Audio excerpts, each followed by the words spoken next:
how customer satisfaction is defined today. And then we will start with how customer satisfaction is measured in today's context. And then we will move on to the other part of the discussion. I think it's a big word, CSAT, customer satisfaction. First of all, to me, it's like this. First yardstick of customer satisfaction is what was committed. Has it been driven and has it been given? If that two parts are matched, then only one next step comes as a customer satisfaction. The first measurement of customer satisfaction today is what was committed. Has it been given? A, B. Does it cross the checklist of customer also? So are they convinced? Many a times it happens that for selling, our sales team or somebody will overcommit something. And that will be the start of customer dissatisfaction from the start. So to me, the first measurement is checklist. Post that, next measurements for customer satisfaction. Today, what we are doing is we being in a services where we provide IT and ITES solutions, SaaS-based software, IoT. Our methodology of checking customer satisfaction is where are we standing in terms of service level agreement and is it endorsing? So customer has to endorse every month. So his payment coming month on month is a customer satisfaction for us. B, another yardstick is he giving you new business? So the rebuy, customer will only rebuy from you if they are satisfied. So our another measurement point is whether they are rebuying it. And third point is then we do the NPS type of survey where we check whether our customers are referring us to somebody or not. So this is how we define our customer satisfaction yardsticks. Well, that's great. I think today there is no end to customer satisfaction. There is a famous tagline which says "Dil mange more." So right now I'm exploring a lot of cars to buy one. And when I landed into the car showroom, so if I look back 15 years back, so my expectation was only 4 wheels, 1 steering, 4 doors. That was my expectation. But right now, when I landed into the showroom, when we looked at a lot of options, my kid asked whether we have the front and back camera, whether we have sunroof, whether we have music system, whether we have infotainment. So some of these words were new for me, but he did a lot of Googling and find out what's extra available.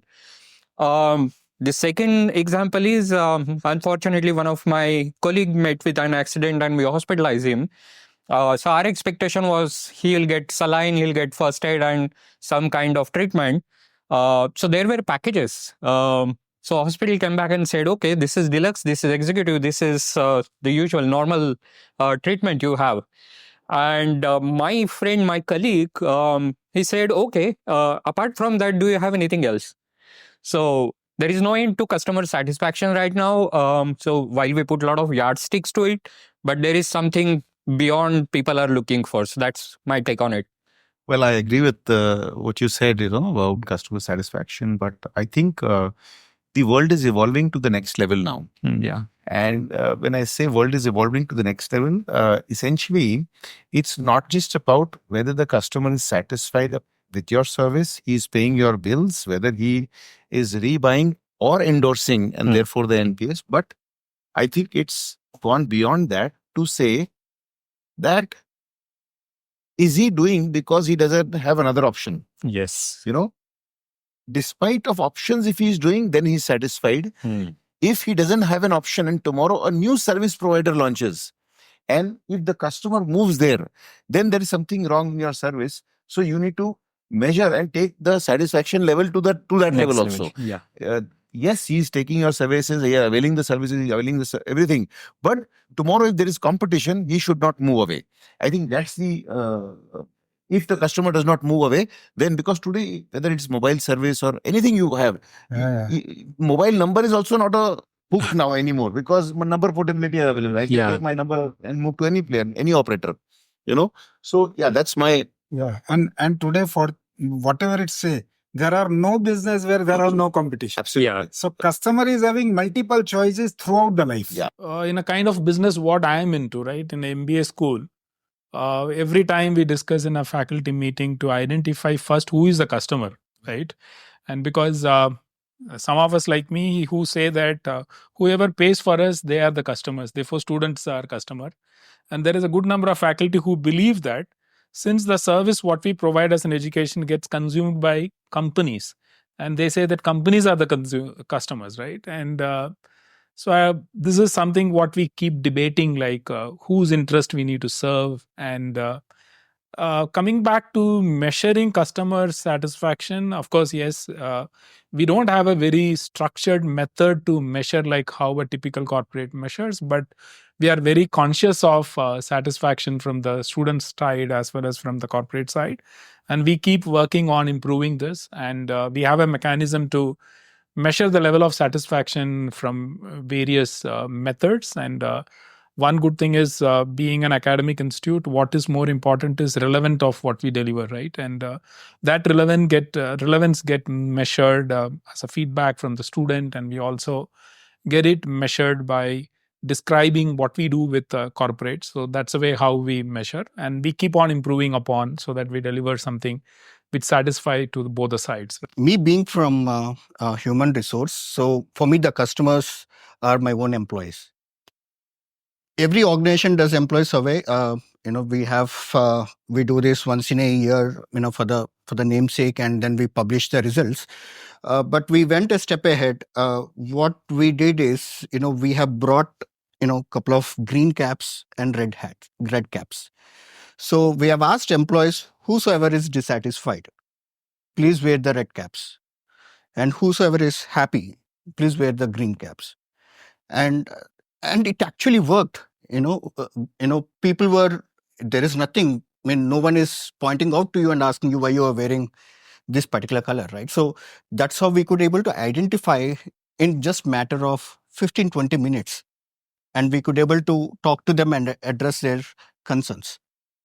So being there in capital goods manufacturing industry for more than 15 years, so I will say the definition of customer satisfaction has also changed for us. I mean, how do I achieve the customer satisfaction? So I will say that it is not giving the customer the right goods from our end. It is also to create value for customer.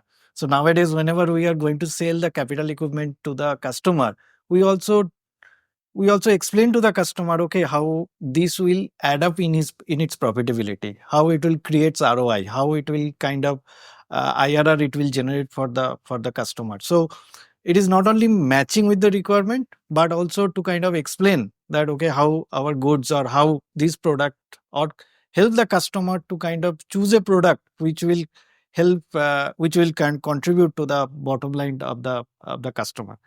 There is also another distinct change I have noticed is that we are changing from a reactive approach to proactive approach. So nowadays, it is more proactively we are engaged with the customer.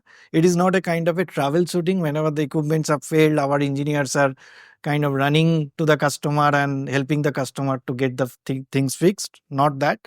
Rather, proactively we are reaching to the customer and saying, okay, is it running perfectly? Why you are not using the machine in that way? So you will get more output or more economic way you can handle this machine. So the approach has changed. Now it is more of proactive approach.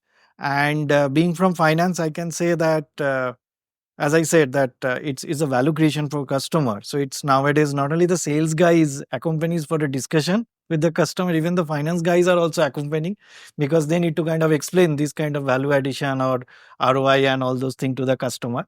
So I will say it's a step ahead, and lot many new things would also come up in future. So I'll just break this into two parts. One is the measurement of customer feedback and how do we do this.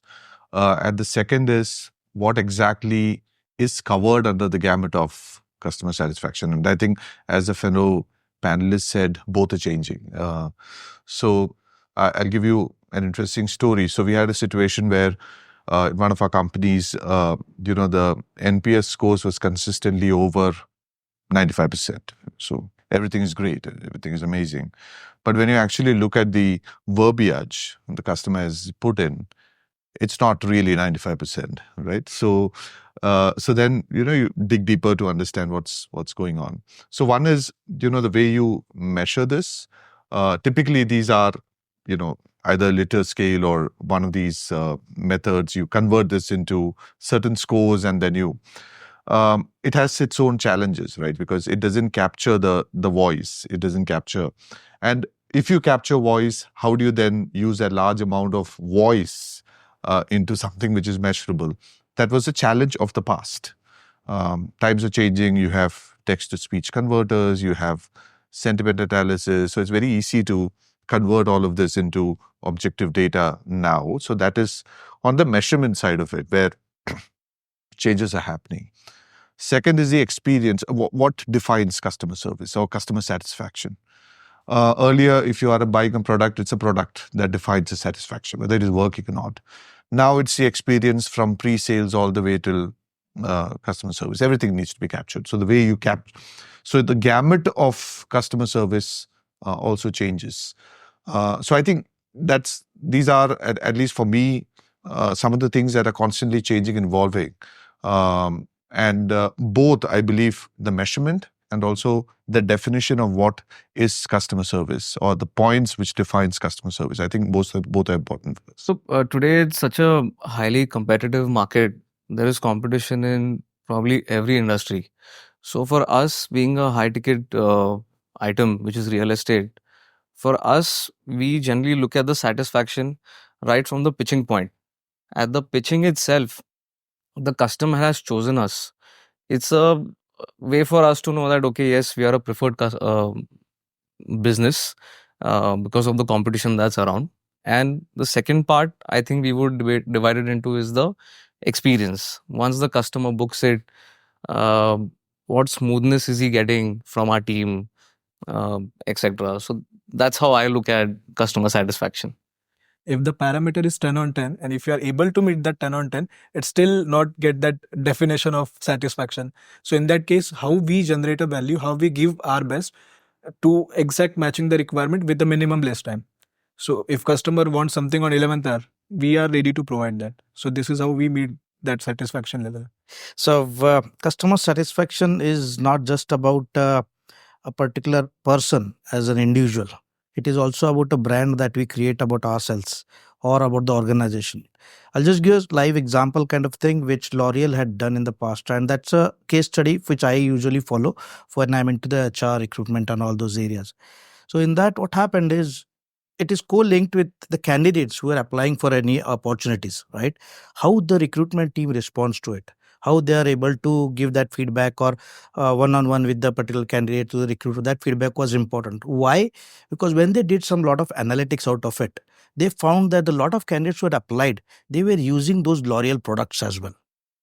So now there is reverse to this. Like if they are not satisfied with a particular brand, not just by the product, but also as a service, as an organization, they're not treating their candidates well. And that related to their loss. These people who are there from the European countries and all, they started losing out the faith on that brand also. So that reduced down on the sales margins also. So that is where they came up with the HR analytics products, which helped them to build onto that particular employee base. And they in turn also had been converting into their sales product also. Irrespective they were hired, they were not hired. So I believe as a HR person into this, as a recruitment, important is how are you giving the first impression, the first experience to any candidate, irrespective it is a select, reject, whatever you name it. That person can be your customer as well.